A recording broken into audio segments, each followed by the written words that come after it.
제목이 굉장히 난해하죠. 예. 하여튼, 예, 난해한 제목을 맡아서 발표하게 됐습니다. 일단 제가 준비한 거는, 실제 제목은 사용자 소프트웨어 시대를 위한 우리의 자세라는 것으로 준비를 했습니다. 그래서 일단 저에 대해 간단히 설명드리면 NH 넥스트에서 이제 교수를 하고 있고요. 그리고 소프트웨어 아키텍트 현재 나이파에 하고 있는 실무자 프로그램의 모바일 분과장입니다. 그리고 이제 패턴 아케의 이제 이사회 위원이기도 하고 아시아의 이제 어장이기도 합니다. 대충 설명을 마치고요. 소프트웨어를 보면 크게 두 가지 분류로 나눌 수 있습니다. 그러니까 저희 나라에서요, 사용자 소프트웨어 SI라고 이제 분류될 수 있는데요. 크게 이렇게 두 가지로 분류되죠. 그래서 일반 사용자 소프트웨어 매출액을 보면은 작년 기준으로 봤을 때 2011년도에 둘이 합쳐서 한 17조 정도 됐고요. 올해 30%씩 성장을 했을 거니까는 거의 20조가 육박한 수준까지 올라왔을 겁니다. 그래서 이제 그러면은 이제 올해나 내년 되면 결국은 이제 23조, 26조 해서 결국 이제 그 금액이 굉장히 커져 서서히 증가하고 있다는 거고요. 그러니까 그 모바일의 어떤 약진으로 인해서 굉장히 이 시장이 굉장히 커져가고 있다는 거죠. 반면에 이제 SI 같은 경우는 이제 서서히 좀 거꾸로 이제 위축되고 있는 상황입니다. 그래서 작년도 총 매출액이 25조인데 올해부터 이제 정보진흥법에 의해서 어느 정도 큰 프로젝트에는 대형 SI 업체들이 못 들어오기 때문에 시장들이 서서히 축소되고 있는 어떤 느낌입니다. 그래서 제가 말씀드리고자 하는 요지는 1, 2년 안에 우리가 쓰고 있는 스마트폰 앱이나 웹 서비스들이나 수많은 서비스들이 내는 매출이 SI의 매출을 따라잡게 될 거라는 거죠. 그러니까 굉장히 시장이 SI 위주였다가 이제는 사용자에게 직접 사용자가 직접 쓰는 소프트웨어에게 어떤 가치를 딜리버리 해주는데 초점을 맞추게 많이 바뀌게 된다는 겁니다. 그래서 제가 작년도 기준으로 이제 모바일 시장에서 보는 어떤 시장으로부터 사용 소프트웨어 가치를 보이는데 1인당 주기적으로 사용하는 앱의 개수는 9개입니다. 그러니까 사실 수많은 앱들을 만드셔도 한 사람이 보통 쓰는 앱이 9개밖에 안 되기 때문에 9개 안에 들어오지 않으면 사용자가 선택하지 않는다라는 거죠. 그리고 또 재미난 거는 2012년 상위 탑 10 앱을 보면은 운영체제에 탑재된 앱이 굉장히 많습니다. 구글 서치, 지메일, 구글 맵부터 비롯해서 굉장히 많은 것들이 운영체제 디폴트로 탑재되어 있는 앱들입니다. 그리고 주 수익을 보면은 광고 수익보다는 인앱 퍼체이지라고 해가지고 우리가 앱 안에서 무언가를 결제하게 만드는 대표적으로 말하면 윈드러너 같이 어떤 아이템을 계속 사게 만든다거나 뭔가 계속 서브스크립션 해가지고 돈을 수익을 내게 하는 부분들이 더 많은 수익을 번다는 거죠. 물론 광고 수익도 큰 부분을 하긴 하지만 상대적으로 퍼센트가 낮다라고 보시면 됩니다. 그러니까 10에서 한 7 정도는 7, 8 정도는 인앱 퍼체이지고 2, 3 정도가 실제 광고 수익이라고 할 수 있는 거고요. 그리고 또 하나를 보면은 일본 시장이 급성장은 아니지만 굉장히 탄탄하다는 겁니다. 그러니까 미국 시장이 전체적으로 9.1이라고 하면 일본 시장은 전체적으로 8.9거든요. 그러니까 일본 국민들이 굉장히 착실하게 앱에 대한 것들을 정직하게 결제해주고 이렇기 때문에 일본 시장은 절대적으로 무시해서는 안 된다는 거고, 재미난 게 보면 구글 마켓 같은 경우는 이미 일본이 미국의 시장을 추월했던 상황까지 됐습니다. 그러니까 이제 미국을 공략하는 것도 되게 중요한 이슈지만 이제 일본도 중요한 그만큼의 시장이 있다는 걸 아시고 같이 덤벼주셔야 된다는 거고요. 파편의 이슈인데, 파편하면 저때까지는 안드로이드 파편화 굉장히 문제 많다라고 얘기했는데 사실상 이제 iOS도 버전별 파편화를 개발자가 고민해야 되는 상황이 됐습니다. 그래서 이제 iOS 7이 나오면서 이제 그게 어느 정도 완화됐던 게, iOS 7 보면서 UI가 막 엉망이다라고 하시는 분도 있고 예쁘다고 하시는 분도 있는데, iOS 7의 가장 큰 변화는 그 모든 이미지가 벡터 이미지입니다. 쉽게 말해서 비율만 유지가 되면은 폰 사이즈가 얼마든지 커질 수도 있고 작아질 수도 있다는 거죠. 그러니까는 굉장히 단편화에 많은 걸 고민해서 만든 겁니다. 그러니까 약간 전에보다 UI가 허접하다고 느끼시는 분들도 어떻게 보면 개발자 입장에서 굉장히 편해진 UI고요. 그래서 하여튼 보면 iOS는 디바이스 파편화가 이제 서서히 생겨나기 시작했고, 이 부분도 개발자가 껴야 되는 겁니다. 예를 들어서 아이패드의 와이파이 버전이랑 3GS 버전이랑 다르거든요. GPS 센서도 없고 뭐 여러 가지 하드웨어로 탑재된 것들이 조금씩 없기 때문에 이런 것들 다 고려해서 개발을 하셔야 된다는 거고요. 안드로이드는 뭐 거의 상상을 초월할 정도죠. 지금 뭐 어떻게 할 수 없는 상황입니다. 예, 4.10대 이상 버전이 한 60%, 그리고 2.3 진저브레드가 한 30% 정도로 지금 퍼져 있기 때문에 결국 안드로이드에 내가 뭘 배포하겠다면 이것들을 다 커버해야 되는 상황이 된 거죠. 그리고 이게 중요한 팩터인데요. 지금 뭐 iOS가 죽었다라고 말하지만 사실상 그렇지 않습니다. 여전히 수익이 안드로이드에 비해서 4배가 납니다. 그러니까 사실상 실제 전체 폰에서 피처폰까지 포함해서 전체 폰에서 차지하는 비율은 10%밖에 안 되지만은 매출적인 규모로 보면 거의 탑티어라는 거죠. 그렇기 때문에 iOS는 아직도 건재하고 아직까지도 컨텐츠가 무기이기 때문에 예, 여러분이 당장 해외 시장을 갈 거라고 생각하면 iOS를 하시는 게 맞다고 말씀드리고 싶습니다. 정확하게 나오는데요. 개발자 수도 우리나라만 이제 안드로이드가 엄청나게 많지만은 실제 전체 월드와이드하게 보면 거의 안드로이드의 4배의 개발자를 가지고 있습니다. 국가별 매출을 봐도 재미난 게 이제 보시면 안드로이드 같은 경우는 보면 이제 저희 나라가 3위로 올라가 있었거든요. 그러니까 카카오톡 때문에 이제 윈드러더나 이런 여러 가지 게임들을 저희 많은 중장년 아저씨들 다 결제를 해주셔가지고 저희가 이제 구글에서 무시 못하는 3번째 티어의 나라가 됐습니다. 그래서 보면 구글 플레이 보면 책도 나오고 영화도 나오고 다 결제하잖아요. 그 이유 자체가 이미 저희가 월드와이드하게 3번째로 가장 결제를 많이 하는 나라가 됐다는 거죠. 놀랍지 않나요? 예, 하여튼 그렇고요. 그러니까 그 iOS 결제를 보면 여전히 미국이 크다라는 거죠. 근데 재미난 시장을 보면 이제 증가하면 안드로이드 시장 점유율인데 2012년도만 해도 안드로이드가 차지하는 비율이 52%밖에 안 됐는데 2012년도 상표 기준으로 보면은 72%로 올라섰습니다. 그러니까 사실상 안드로이드는 이제 그냥 막 뿌리기 시작해서 디바이스 대부분은 이제 안드로이드라고 보셔야 되는 상황이거든요. 여기 참 재미난 게 있는데 잘 보세요. 2위가 iOS고 3위가 림이고 4위가 바다입니다. 그런데 마이크로소프트가 6위죠. 그러니까 우리가 바다를 굉장히 무시하는데 바다가 4번째로 많이 팔린 OS가 됐습니다. 재미나죠. 예. 재미난 상황이고요. 그래서 하여튼 페이스북도 이제 그 상황이 좀 바뀌었던 게 예전에는 아이폰 많이 써라고 말하지만 더 이상 이제 그렇지 않습니다. 페이스북 내부에 있는 사진인데 이제 우리는 다 안드로이드 써야 된다. 앞으로 안드로이드들이 더 많이 깔릴 거기 때문에 다 같이 이제 안드로이드 써서 모든 개발자들이 안드로이드 써라 라고 하는 거죠. 그래서 굉장히 안드로이드가 큰 영역으로 어떤 점유율만 보면 굉장히 큰 영역을 차지하고 있다는 겁니다.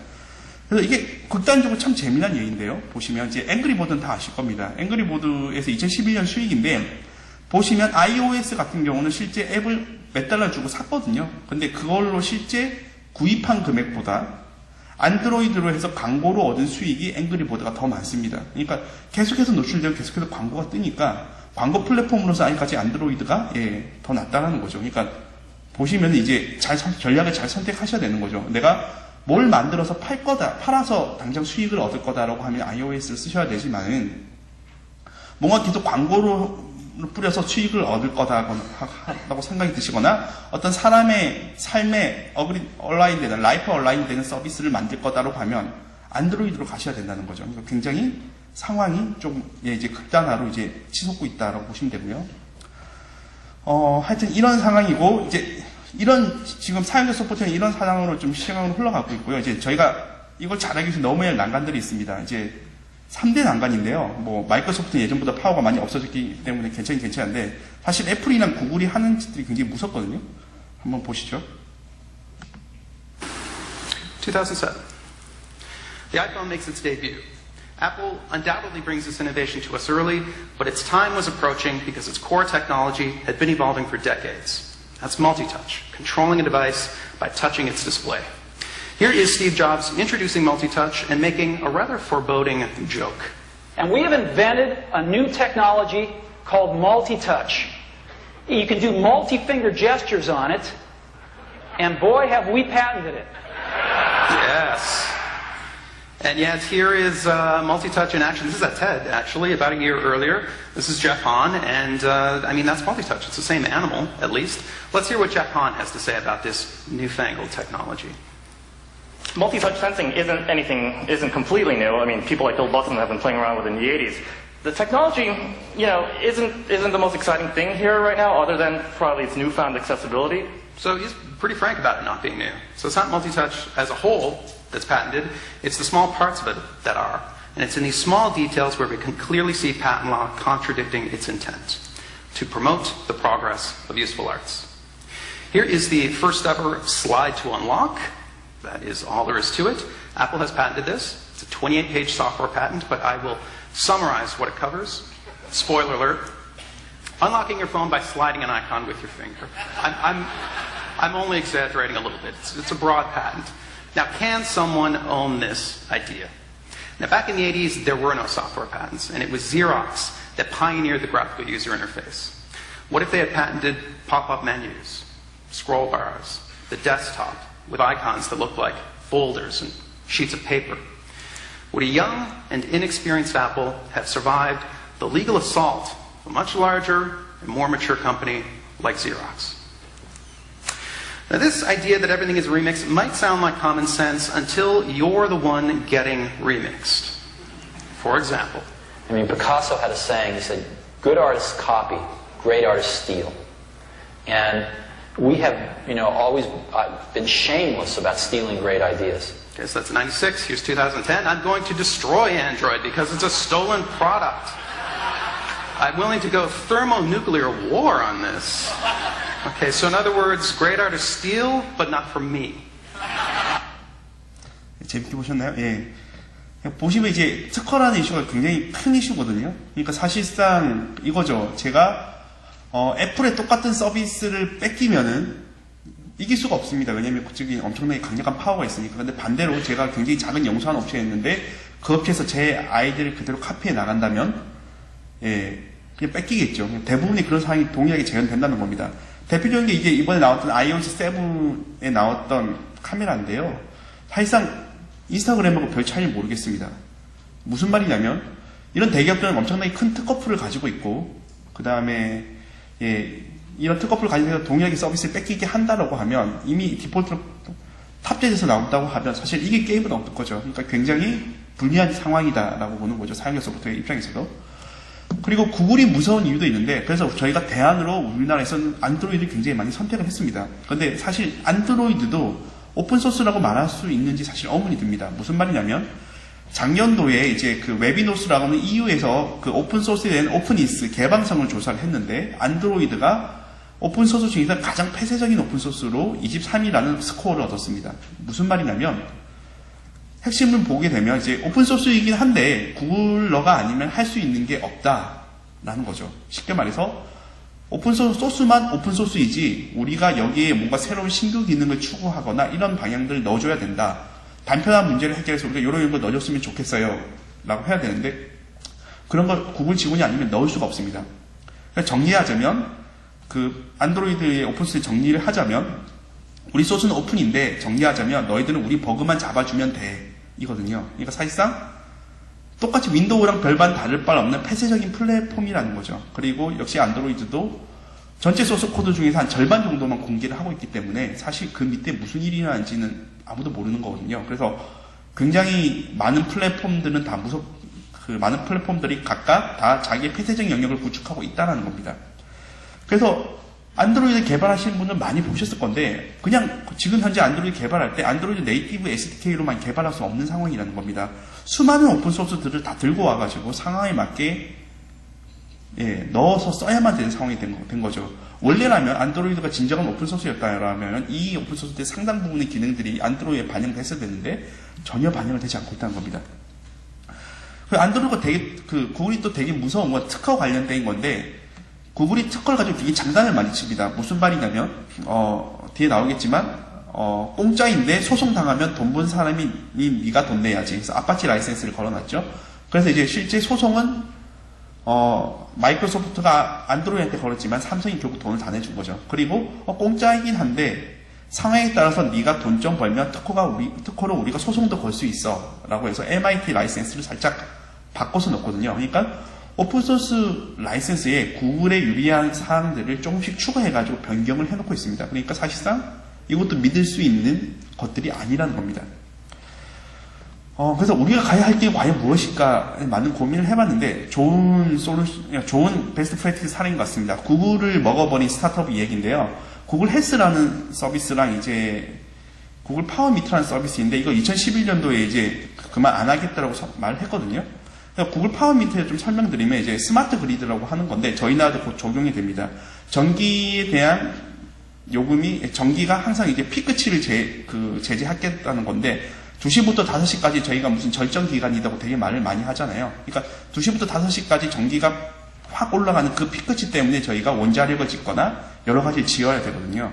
그러니까 그런 걸 막기 위해서 피크를 내리겠다는 거죠. 그래서 그 피크치를 내리기 위해서 어떻게 하냐면은 1시부터 2시까지는 전기세를 엄청 많이 비싸게 받고 남이 안 쓸 때는 전기세를 싸게 받겠다는 겁니다. 그러니까 시간대마다 전기값이 달라지는 거죠. 그래서 전체적으로 전기에 대한 피크치를 낮추겠다는 겁니다.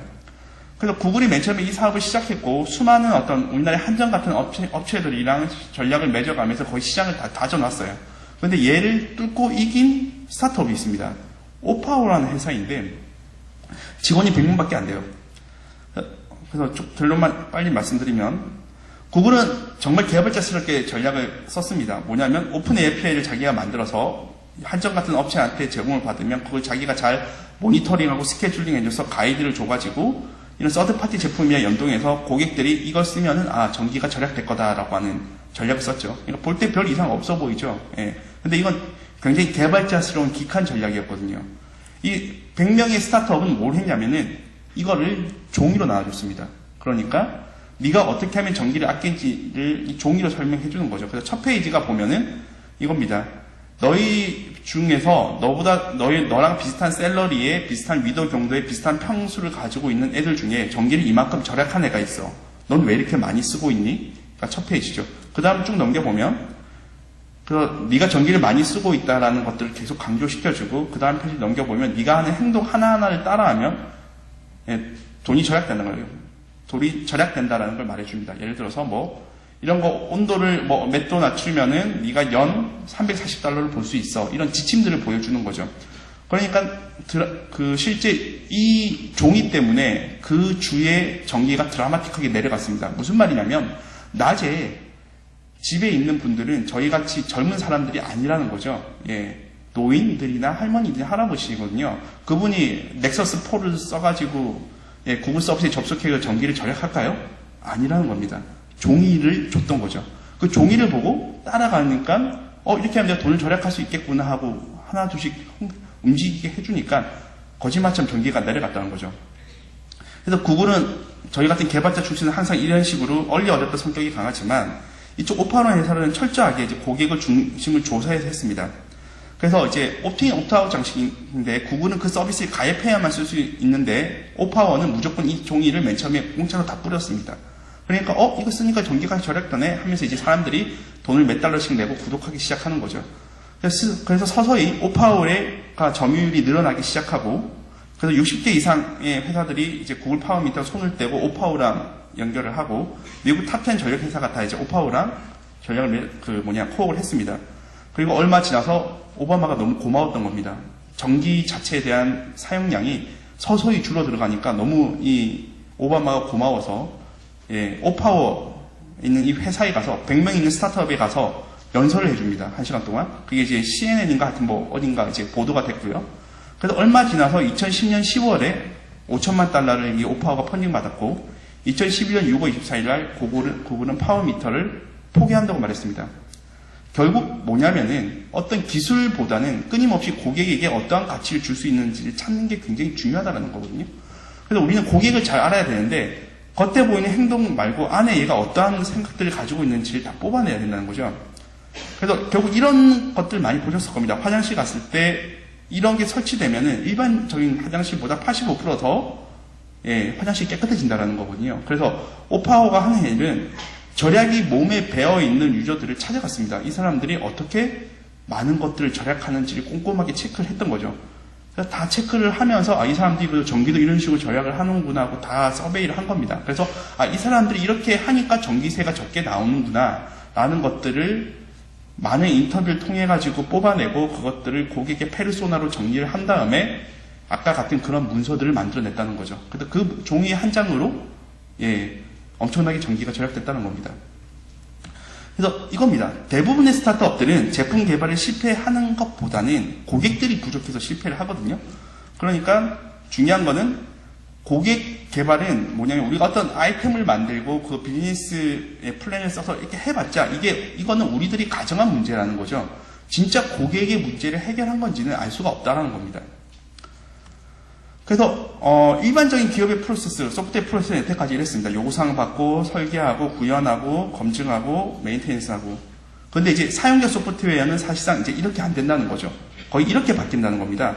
계속해서 커스터머의 어떤 요구를 계속해서 디스커버리하고 이게 검증됐는지를 굉장히 무한 반복하면서 돌 거고, 이게 도는과 동시에 소프트웨어도 굉장히 빠르게 변화해 줘야 된다는 거죠. 그러니까 앞으로의 사용자 소프트웨어의 핵심은 고객의 요구사항이나 어떤 밸류를 끊임없이 디스커버리하기 위해서 굉장히 유연한 아키텍처를 가지는 게 중요하다는 겁니다.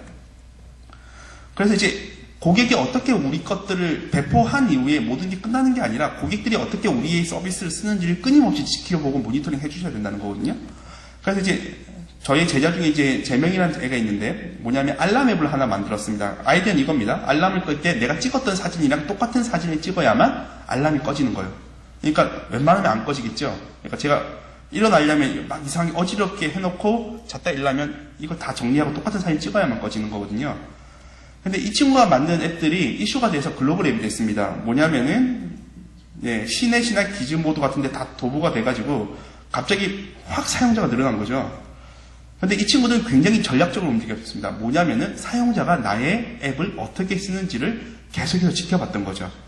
그래서 로컬라이틱스나 플러리라는 툴을 이용해가지고 이 사람의 행위 패턴을 분석을 했습니다. 그래서 이 사람들은 새롭게 가입한 사람이 이만큼이고 되돌아온 사람이 이만큼이구나. 얘는 왜 돌아왔을까? 얘는 왜 새롭게 가입했지? 이런 것들을 끊임없이 보는 거죠. 그리고 국내의 모바일 환경 보시면 갤럭시2가 아직까지 압도적인 위치를 가지고 있지만은 월드와이드 앱을 보면 그래프가 좀 바뀝니다. 뭐냐면은 초창기 버전은 이 친구는 이제 외국에서 했기 때문에 사실 이게 더 낮았고요. 이쪽 게 훨씬 많았습니다. 그게 뭐냐면은 생각 외로 갤럭시 비율이 아무리 높다고 하더라도 월드와이드 앱 같은 경우는 10%, 13%밖에 안 됩니다. 나머지 이런 것들이 다 모여가지고 70%를 이루거든요. 그러니까 내가 릴리즈를 할 때에도 먼저 어디 거부터 고쳐줘야 되냐 하면은 먼저 이런 데이터를 보고 먼저 고려해야 될 디바이스의 우선순위가 생기는 거죠. 그걸 해서 먼저 고쳐주고 그 다음에 사용자가 많이 쓰는 기능을 이렇게 태그를 남겨서 볼 수 있습니다. 이런 걸 많이 쓰고 있구나. 그럼 이쪽 기능을 더 보강해야겠네. 라고 할 수 있죠. 그 다음에 사용자가 자주 쓰는 화면 위주로 기능을 강화하면 됩니다. 보니까 이쪽 캐릭터는 많이 쓰지 않는데, 이쪽 캐릭터는 굉장히 많이 쓰네? 그러면 새로운 캐릭터를 만들 바에 이쪽에 있는 캐릭터들을 변종을 몇 개 더 만들어서 가져가는 게 유리하겠네. 그러니까 실제 사용자들이 쓰고 있는 그 행위 패턴을 보고 정확하게 시각화해서 그 다음에 그대로 전략을 움직였던 거죠. 그리고 전 세계 또 사용자를 분석했습니다. 그래서 어느 나라를 먼저 런칭해야 될까? 그 다음 한국이고 그 다음은 미국이고 해서 우선 런칭할 언어 같은 것도 선정을 했다는 거죠. 그래서 이렇게 전략적으로 움직였기 때문에 굉장히 사용자의 밸류를 찾을 수 있었다는 겁니다. 이거 반대로 이제 그 크래시 리포트 같은 것도 이제 뭐 여러분이 그냥 수집할 수 있겠지만 이런 로그독이 같은 오픈소스가 있습니다. 이런 걸 이용하시면 이런 식으로 이제 버전별로 어떤 에러들이 있고 문제들이 있는지를 다 보여줄 수 있습니다. 그래서 이제 고객의 수요를 끊임없이 찾고 그것에 따라서 계속 피드백을 받아가면서 발전하는 게 이제 사용자 소프트웨어가 가져야 될 굉장히 중요한 상황이 됐고요. 여기에 이제 오픈소스가 굉장히 큰 역할을 합니다. 왜냐하면 오픈소스 같은 경우는 막 쓰기도 그렇고 그냥 안 쓰기도 그렇고 좀 애매하거든요. 근데 오픈소스를 알기 위해서 이 라이센스를 알아야 되는데요. 오픈소스는 크게 두 가지 철학으로 나뉘어져 있습니다. 크게 뭘로 나뉘냐면 누구에게 더 많은 권한을 줄지를 기준으로 해서 라이센스가 나눠져 있거든요. 원 제작자에게 권한을 많이 주겠다라고 하면 GPL 라이센스이고 고객에게 권한을 많이 주겠다고 하면 MIT, BSD, 아파치 같은 라이센스입니다. 그래서 보면 기능 확장 공개 업무에 보면은 여러분이 GPL 라이센스를 쓰시면 여러분의 소스도 까야 되는 반면에 MIT나 BSD나 아파치는 까지 않아도 됩니다. 그러니까 그냥 쓰시면 된다는 거죠. 그리고 라이센스 전파 여부도 GPL이면 내가 만든 소스도 GPL이 되는데 얘는 내가 MIT로 썼지만 내가 GPL로 공개해도 되고 MIT로 했지만 뭐 비어 라이센스를 해서 이거 쓰는 대신 술 한잔 사줘 이런 라이센스도 있거든요. 그렇게 공개해도 되고 자기 마음이라는 거죠. 하여튼 그리고 라이센스 중에서 좀 특허 관련된 이슈가 있는데 아파치 같은 경우는 타인에게 특허권을 제공합니다. 그래서 아파치를 쓰시게 되면 그 사람이 특허 이슈를 절 걸 수가 없습니다. 그렇지만 MIT랑 BSD는 그냥 동케어거든요. 걸 수도 있다는 거죠. 그러니까 조금 위험한 면이 있죠. 그래서 구글이 가장 선호하는 게 MIT 라이센스이고 여기에 보면은 결국은 그런 조항들을 몰래 숨겨놔서 이슈를 걸 수 있다는 겁니다. 그래서 2008년만 해도 오픈소스의 라이센스 통계를 보면 GPL이 거의 60%입니다. 사실 쓸 수가 없었죠. 상업적인 회사에서는 이거 쓰면 내 소스를 오픈해야 되는데 누가 썼을까요? 근데 2012년 보면서 완벽하게 통계가 바뀌었습니다. 소스포지나 GitHub 같은 거대한 온라인 레파지터리가 이제 자리를 잡으면서 GPL 자체는 32%이고 BSD나 MPL 같이 어떤 상업적으로 쓸 수 있는 BSD 라이센스가 거의 70%에 육박하게 됐습니다.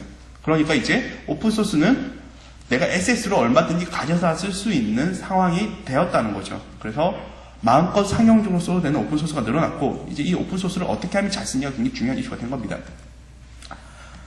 그래서 이 오픈소스를 무턱대고 쓰기보다는 이거 잘 쓰는 게 굉장히 중요한데 그걸 잘 쓰기 위해서 중요한 게 비주얼라이제이션 기법이라고 좀 설명드리고 싶습니다. 그러니까 우리가 어떤 소스 코드를 봤을 때 이렇게 UML 다이어그램을 본다고 해서 이 소스가 어떤 기능인지 좋은지 알 수가 없잖아요. 또 반대로 이렇게 코드 레벨로 본다고 해서 볼 수가 없죠. 그래서 이제 중요한 건 이런 것들을 적절한 뷰로 보는 겁니다. 너무 높은 뷰도 아닌 자세한 뷰도 아닌 어떤 특징점만 잘 뽑아서 볼 수 있는 뷰. 그걸 1000비트라고 비유라고 하는데 수많은 이제 아키텍처 비주얼라이제이션 툴이 있습니다. 제가 소개해드릴 건 스탠이라는 툴이고 얘는 500개의 클래스에서 무료로 이제 무료로 분석을 해주고 500개 클래스 이상이 넘어가면 그 이상부터는 이제 안 되고 500개 안에서만 되게 되어 있습니다. 그래서 보시면 이런 거죠.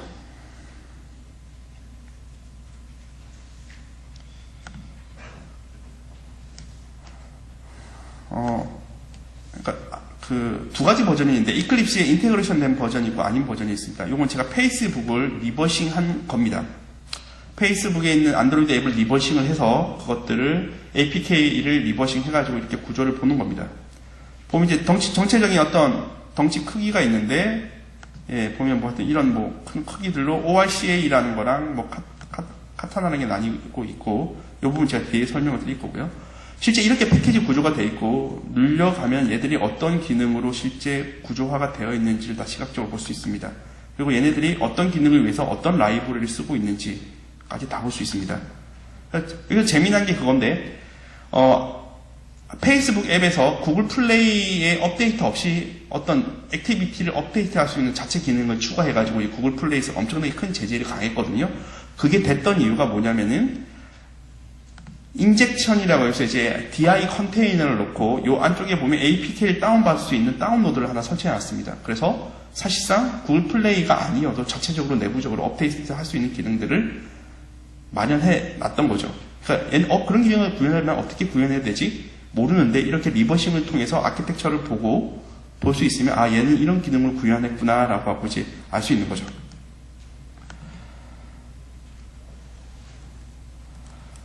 그래서 하여튼 이것들이 여러 가지 지표를 보여주는데요. 이 부분은 제가 뒤에 좀 다시 설명드리도록 하고 대표적인 게 이제 요즘 할 때 페이스북을 굉장히 많이 연동해서 씁니다. 왜냐하면 페이스북 같은 경우는 이미 세상에서 가장 큰 서비스이고 모바일 서비스를 만들 경우는 페이스북만큼 좋은 마케팅 수단이 없습니다. 왜냐하면 하루에 유저가 30분 이상 쓰는 서비스이기 때문에 굉장히 높은 충성도 있는 서비스잖아요. 근데 페이스북으로 안드로이드 앱이나 iOS 페이스북 연동하려면 굉장히 좀 짜증나거든요. 예를 들면 이런 거죠. 페이스북의 기본 개념을 말씀드리면 먼저 이렇게 여러분에 대한 그 사물들이 있고 이거에서 like라고 하는 것들은 많이 하셨을 겁니다. 여러분이 어떤 페이지를 like해요. 하지만 이제 페이스북 이런 기능까지 다 추가하게 되어 있습니다. 이 사람은 친구 관계예요. 제가 이 음악을 들어요. 그래서 사용자 정의형인 어떤 소셜 그래프를 만든다는 거죠. 이게 뭐냐면 어떻게 보면 시멘틱 링크거든요. 그러니까 일반적인 웹에서의 링크는 그냥 가리킨다는 의미밖에 없었는데 얘가 좋아한다, 친구다, 본다, 듣는다라는 어떤 의미를 표현할 수 있기 때문에 어떻게 보면은 페이스북이 하고자 하는 것들은 이런 데이터를 이용해서 뭔가 추론을 하고 나에게 최적화된 뭔가 서비스를 광고를 노출하고 뭔가 저희 삶에 굉장히 큰 영향을 줄 수 있는 서비스를 만들기 위해서 이런 전략들을 지금 하고 있습니다. 하여튼 제가 페이스북 쓰려면은 이런 식으로 요청을 하면 전부 다 제이슨 형태대로 데이터를 다 날려줍니다. 근데 이게 굉장히 힘들거든요. 뭐냐면 제가 친구 리스트를 하나 가져오기 위해서 이런 식으로 긴 코딩을 해야 됩니다. 친구 리스트 하나 가져오기 위해서 일단은 이런 식으로 긴 코딩을 해야 되는 거죠. 너무 무거운 거죠. 그리고 이거 쓰려고 했는데 페이스북이 자체로 제공하고 있는 앱들이나 구조들도 다 엉망이었거든요. 그래서 보면 오염도도 굉장히 높고 쓸 수 없었던 거죠. 그래서 저희들이 이 오픈 소스들을 어떻게 하면은 쓰기 쉽게 쓸 거냐 해서 이것들을 리피토링 하는데 아키텍처 비주얼라이제이션을 굉장히 잘 사용했었습니다.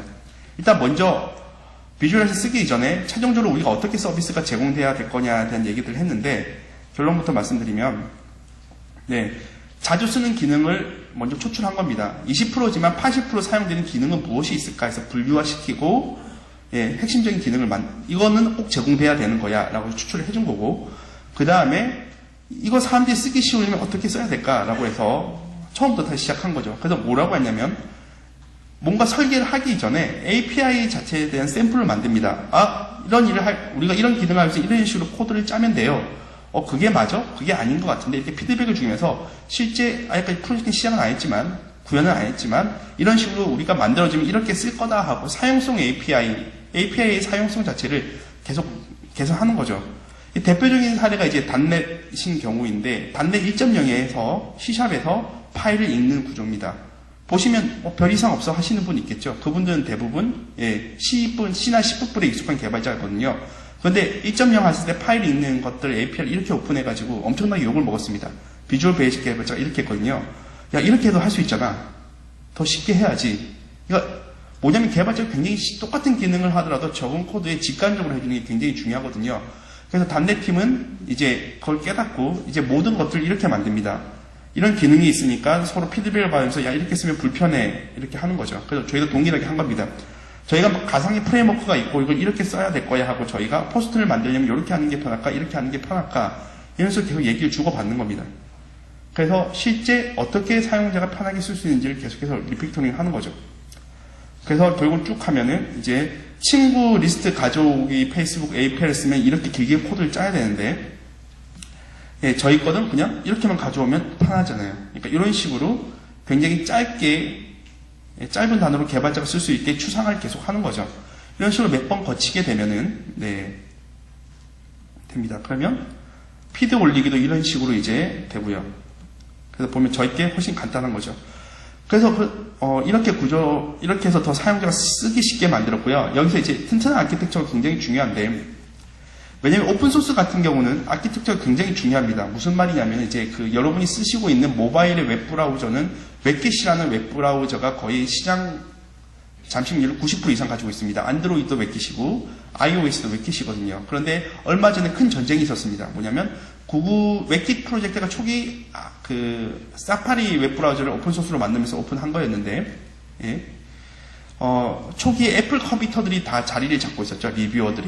그런데 서서히 구글 컴퓨터 리뷰어들이 들어오면서 퍼센트가 거의 애플이 한 40%면 구글이 30% 정도 될 만큼 이제 성장을 했습니다.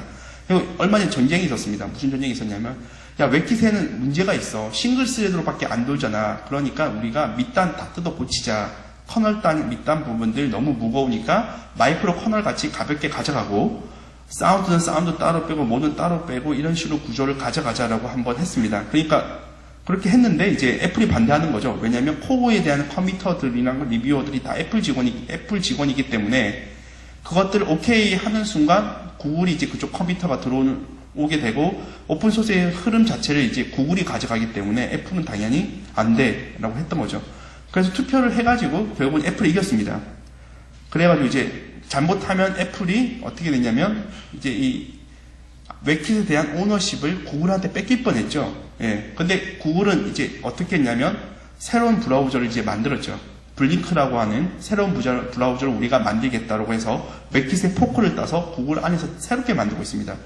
그래서 지금 이제 웹브라우저의 가장 큰 단점은 싱글 스레드밖에 안 돌기 때문에 게임 같은 게 웹브라우저에 돌아가는 게 거의 한계가 있는데 만약 구글이 블링크라는 웹브라우저를 통해서 멀티 스레드가 하나의 브라우저에 다 돌아간다고 하면 이제 더 이상 저희가 안드로이드 앱에 APK를 설치할 필요가 없거든요. 그냥 크롬 웹스토어 같이 바로 실행할 수 있는 상황이 되는 거죠. 그래서 구글은 계속 웹 지향적으로 계속해서 지금 방향을 가고 있는 거죠. 그러니까 하여튼 이 오픈소스 아키텍처 굉장히 중요하다는 게 이런 부분들이 처음부터 잘 강하게 처음부터 외부한테 오너십을 안 뺏기게 어떤 부분들은 굉장히 견고하게 가져가야 되고 이런 식으로 설계가 돼 있어야 되는데 사실 웹킷이 그렇게 되지 않아서 그런 상황이 있었다는 겁니다. 그래서 저희는 이제 하여튼 아키텍처를 끊임없이 이 비주얼라이제이션 툴을 리피팅을 했습니다. 그래서 REST FB라고 하는 오픈소스를 이용해가지고 구조 분석하고 문제 원인을 분석했고 여러 가지 오염도 지표를 보고 차츰차츰 개선을 했습니다. 그래서 이제 결론적으로 한 이런 구조까지를 만들었습니다. 그래서 좀 설명을 더 드리면 여기 보시면 이제 이것에 대한 건 전체적인 이제 디펜던시 관계인데 얘를 찍으면 이제 전체적으로 오염도에 대한 관계를 보여줍니다. 그러니까 너의 소스에는 이런 오염이 있어라는 거죠. 그래서 탱글드라는 건 뭐냐면은 서큘러 디펜던시거든요. 그러니까 A가 바뀌고 A, B가 서로 상호 연결되어 있는 거예요. 그러니까 A가 바뀌면 B가 바뀔 수도 있고 B가 바뀌면 A가 바뀔 수도 있거든요. 이런 서큘러 디펜던시가 지금 페이스북 앱 같은 경우는 엄청나게 많이 산재해 있다는 거죠. 그러니까 얘는 뭔가 기능 하나를 추가하기 힘듭니다. 그래서 자세히 보시면 안드로이드 페이스북 앱을 한번 써보시면 아시겠지만 제가 체크인을 찍을 때는 지도가 구글 지도거든요. 그런데 제가 여태까지 체크인을 찍었던 걸 보려고 하면은 빅맵이 뜹니다. 왜 그런지 아세요? 사실 정말 어한 게 이 카타나랑 ORCA 라이브러리가 거의 동일한 기능들이 산재해 있거든요. 그러니까 뭐냐면 너무 급하게 개발하다 보니까 같은 기능들이 여기 막 붙어 있습니다. 이거 사실 중복된 기능들이 굉장히 많이 포함되어 있다는 거죠. 그래서 이런 문제들도 있다는 거고. 근데 펫이라고 하는 거는 압도적으로 사이즈가 큰 걸 의미합니다. 그래서 이걸 보시면 되는데 여기 동그라미가 크다라고 하는 거는 그 클래스가 굉장히 패키지가 크다라는 걸 의미합니다. 그러니까 뭔가 커져간다라는 건 뭔가 거기에 개발자들이 다 소스 코드를 거기에 다 밀어넣는다는 거거든요. 예. 그럼 뭔가 좀 이상하다는 거죠. 그래서 요 그래프에 대해서 설명을 드리면 이건 뭐냐면 딴 데서 나를 참조를 안 할 때는 1이고 딴 데서 저를 참조할 때는 0입니다. 그러니까 참조를 많이 하면 많이 할수록 숫자가 0.5 밑으로 내려가게 돼 있죠. 예. 그리고 딴 데서 나를 많이 참조하기 때문에 얘가 바뀌면 이 위에가 전부 다 바뀌겠죠. 그래서 딴 데서 나를 많이 참조하기 때문에 참조하는 녀석은 인터페이스나 추상화 클래스를 사용해서 추상화 레벨을 올려서 이쪽으로 올려놔야 된다는 겁니다. 그래서 이 그래프의 의미는 딴 데서 많이 참조하는 거는 추상화를 적용하고 딴 데서 많이 참조하지 않는 거는 추상화를 하지 말라는 거죠. 근데 페이스북은 거꾸로 되어 있습니다. 자세히 보시면 딴 데서 참조를 한 개도 안 하는데 인터페이스로 이렇게 만들어 놓은 녀석이 있는 반면 반대로 딴 데서 엄청 많이 참조하고 있는데 전혀 인터페이스 없이 되는 게 있다는 거죠. 그래서 이쪽에 있는 클래스들이 한번 바뀌기 시작하면 이 위에 있는 클래스들이나 패키지한테 엄청난 영향을 미친다는 거죠. 그래서 이것들을 지켜야 된다라는 걸 보여주는 거고요. 그 이외에도 여러 가지가 있습니다. 예를 들면 이제 대표적인 게 이 사이클로매틱 컴플렉스 비트인데 이게 뭐냐면은 if-else 문이 많은 겁니다. 분기문이 많은 걸 의미하는 거거든요. 그러니까 분기문이 많다라는 건 그만큼 if-else 문이 많다라는 걸 의미합니다. 그래서 이클립스 통합 버전을 여기서 늘려서 오픈 디클레이션 하면 어떤 소스 코드인지 바로 들어갑니다. 그러면 뭐 if-else 문이 한 15개 있고 막 그래요. 그러면 이거는 계속해서 if-else 문이 달릴 수밖에 없는 곳이라고 판단하셔야 되는 거죠. 핫스팟이라고 판단하셔야 되는 거거든요. 이런 부분들을 어떻게 if-else 문을 줄이고 어떻게 어떤 적절하게 어떤 패턴들을 써가지고 그게 쉽게 확장되고 추가할 수 있게 될 수 있는 구조를 바꿔줘야 된다는 거죠. 그래서 어떤 문제가 있을 때 그걸 어떻게 해결해야 되는지 구조들을 이런 비주얼라이제이션 툴을 이용해가지고 볼 수가 있습니다.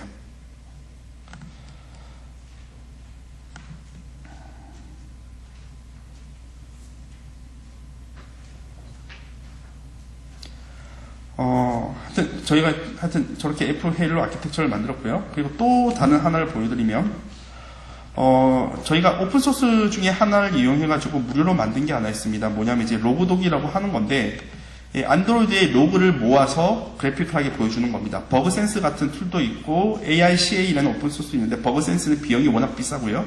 ARCA는 구글 닥스에서만 저장되기 때문에 그래픽하게 보는 건 다 여러분이 선택하셔야 되기 때문에 힘듭니다. 그래서 보시면 이제,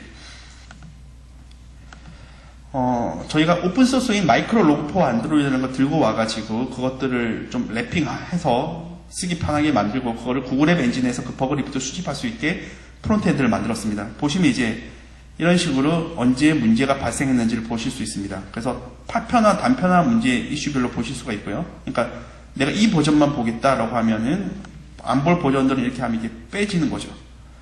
그리고 재미난 게 있는데 여기서 이제 보시면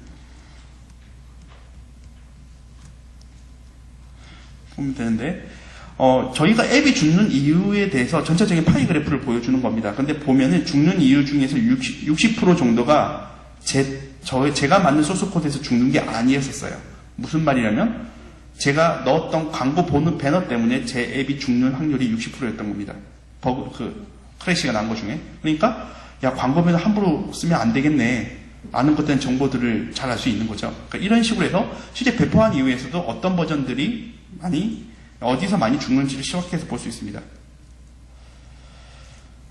하여튼 이렇게 볼 수도 있고, 이제 뭐 이렇게 디테일하게 들어가시면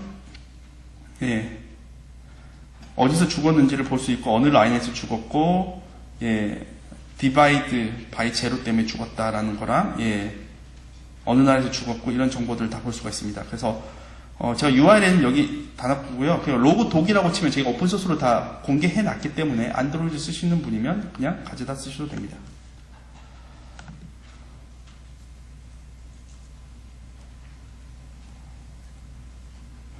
그래서 이건 좀 넘기도록 하고요. 그리고 이제 저희가 이제 아까 잠시 언급을 했지만 저희가 예쁜 어떤 멋있는 앱을 만들고 싶은데 어떤 소프트웨어를 만들고 싶은데 그걸 어떻게 만들어야 되는지 도저히 알 수 없을 때가 있습니다. 그때 추천드리고 싶은 게 이제 리버싱입니다. 그러니까 안드로이드는 리버싱을 하면 되거든요. 이미 있습니다. 툴들이. 그걸 이용하면 APK가 그냥 zip 파일이기 때문에 이거를 확장자를 zip으로 바꿔버리고 풀면은 그냥 소스 코드처럼 풀려요. 거기서 이제 나왔던 텍스트 코드랑 이런 것들 써가지고 다 쭉 하면 자바로 떨어지거든요. 이렇게 해서 구조를 분식할 수도 있고요. 그래서 딱 보통 게 아까 봤던 것처럼 페이스북의 구조였고, 이 페이스북에 이런 구조가 있었고, 이제 아까 봤던 디펜던시 구조이고, 얘들이 코드가 사이즈가 얼마만큼 큰지를 볼 수 있는 거죠. 그러면 이것들 기반으로 해서 우리가 이렇게 레이어드 다이어그램을 만들 수가 있습니다. 그러면 페이스북은 외부 라이브러리로 호환성 라이브러리랑 제이슨이랑 DI 컨테이너랑 크래시 리포트로 ARCA라는 오픈소스를 쓰고 있었구나 라고 볼 수 있고, 얘가 이런 구조를 가지고 있구나 라고 해서 다 보실 수 있는 거죠. 그렇게 해서 얘네들은 이런 문제를 이렇게 해결했구나 라고 해서 어떤 리버싱을 통해서 그 문제들을 그 사람들이 어떻게 어렵게 이런 기능을 구현했는지를 다 분석을 할 수 있다는 거죠. 그래서 이 비주얼라이제이션 기법을 적재적소하게 쓰시면 리버싱이나 소스코드에 오픈소스를 도입할 때도 비주얼라이제이션을 쓰셔서 내 거에 맞게 잘 랩핑해서 쓰시고, 내가 어떤 기능을 어떻게 구현하는지 모를 때도 리버싱에다가 비주얼라이제이션을 이용하시면 대충 어떤 레이어드 구조를 쉽게 파악할 수 있다는 거죠. 그리고 아까 보신 것처럼 요구사항, 사용자의 내 서비스를 어떻게 쓰는지 비헤이버를 트래킹하기 위한 어떤 툴도 있고, 버그 리포트를 크래시 리포트를 모아서 이렇게 해준 툴도 있기 때문에 이런 비주얼라이제이션을 잘 쓰시는 것들이 아마 여러분이 좋은 소프트웨어를 만드는데 큰 기여가 된다고 말씀드릴 수 있습니다. 그래서 매진 말씀을 드리면 시각화 기법들이 굉장히 중요하다는 얘기를 드리고, 사용자 소프트웨어는 계속 고객을 찾을 때까지 변경해야 된다. 그렇기 때문에 비헤이버 트래킹을 끊임없이 비주얼라이징 툴을 이용해서 쓰시라는 거고요. 그리고 고객의 라이프 스타일에 집중하는 서비스를 만들어라. 그 다음에 빠른 변화를 대응하기 위해서 오픈소스를 사용해야 되는데 이것도 역시 비주얼라이제이션을 잘 이용하셔야만 된다라고 전달해드리고 싶습니다. 이걸로써 저의 질문을 마치겠습니다. 저의 발표를 마치겠습니다. 질문이 있으면 해주십시오.